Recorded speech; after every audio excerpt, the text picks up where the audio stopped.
जो दूसरी मशीन हम जिसे टारगेट कर रहे हैं उसका नाम है बेसिक पेन टेस्टिंग, और उसे भी मैंने अपने सिस्टम में एक वर्चुअल मशीन बना के डाला हुआ है। जब उसको मैं बूट करता हूँ तो ये स्क्रीन पे मैं पहुँच जाऊँगा, और अगर इस पॉइंट तक ढंग से मैं पहुँच पा रहा हूँ, ये स्क्रीन मैं देख पा रहा हूँ, इसका मतलब है कि ये ढंग से बूट अप हो चुकी है, ढंग से कॉन्फ़िगर हो चुकी है ये, और इसमें अब आगे और कुछ नहीं करना है मेरे को। अब मैं अपने अटैकिंग मशीन पे दोबारा से आके उसी में आगे काम करूँगा। तो अब मैं अपनी अटैकिंग मशीन पे आ चुका हूँ, और पहले की तरह ही पहला काम यहाँ पे भी हमें यही करना है कि मुझे उस मशीन का बेसिक पीटी का आईपी एड्रेस ढूंढना है।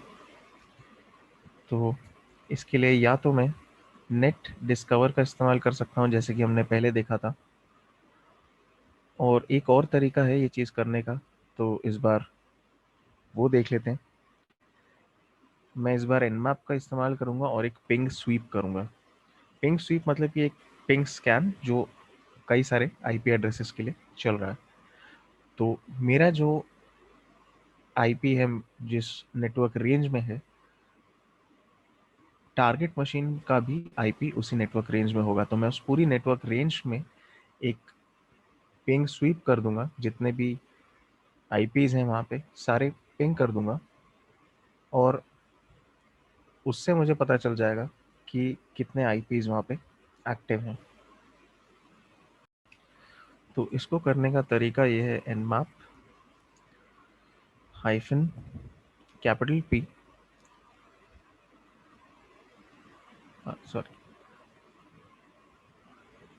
nmap हाइफन एस एन से क्या होता है कि देखो, बाय डिफ़ॉल्ट जब भी हम nmap से स्कैन करते हैं तो वो दो चीज़ें करता है, पिंग और पोर्ट स्कैन।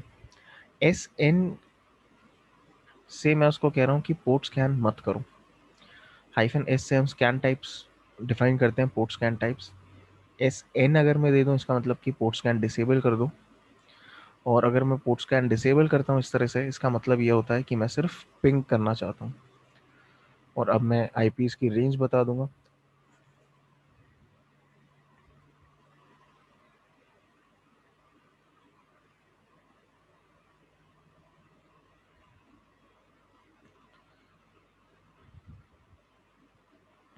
अगर मैं यहाँ पे एक ही आईपी देता तो ये नॉर्मल पिंग होता, लेकिन मैंने आईपीज़ की रेंज दी है तो ये पिंग स्वीप हुआ है यहाँ पे।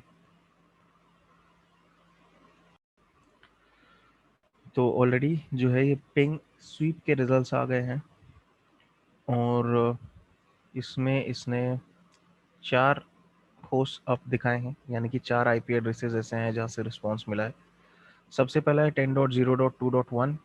ये हमारा टारगेट नहीं है क्योंकि ये गेटवे का आईपी है। दूसरा है 10.0.2.2। अब जब हमने पिछली बार नेट डिस्कवर चला था तो मैंने ये देखा था कि ये भी गेटवे का ही कोई दूसरा इंटरफेस है। तो नेटवर्क अभी भी वही है, तो इसलिए इस बार भी ये इंटरफेस हमें दिखाई दे रहा है, और मैं जानता हूँ कि ये मेरा टारगेट नहीं है, ये भी गेटवे का कोई दूसरा इंटरफेस है। तीसरा आईपी है 10.0.2.15, लेकिन ये मेरे खुद का आईपी है। अगर मैं आईपी ए कमांड लेके चेक करूँ तो यहाँ पे मेरे खुद का आईपी मुझे दिखेगा, तो ये भी टारगेट नहीं है। अब बचा एक आईपी 10.0.2.245, तो ये मेरा टारगेट है।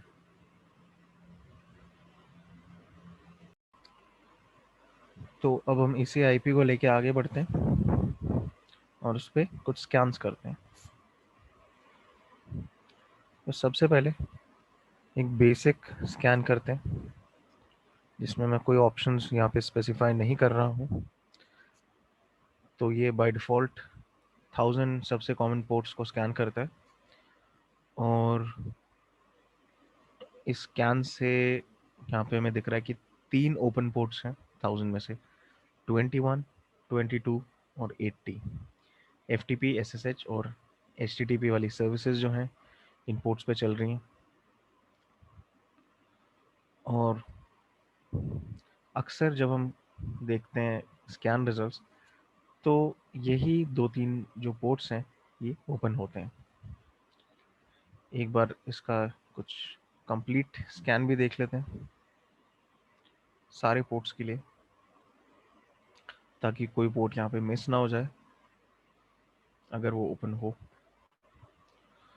अच्छा, तो यहाँ पे पूरे 65,535 पोर्ट स्कैन हुए हैं, और यहाँ पे हम देख सकते हैं दिखा भी रहा है 65,532 पोर्ट्स ऐसे थे जो क्लोज्ड हैं, और ओपन पोर्ट्स वही 3 हैं जो अभी पहले हमें दिखे थे। तो इसका मतलब सारा काम जो है हमारा इन्हीं पोर्ट्स को हम लेके करेंगे और इसी हिसाब से आगे बढ़ेंगे।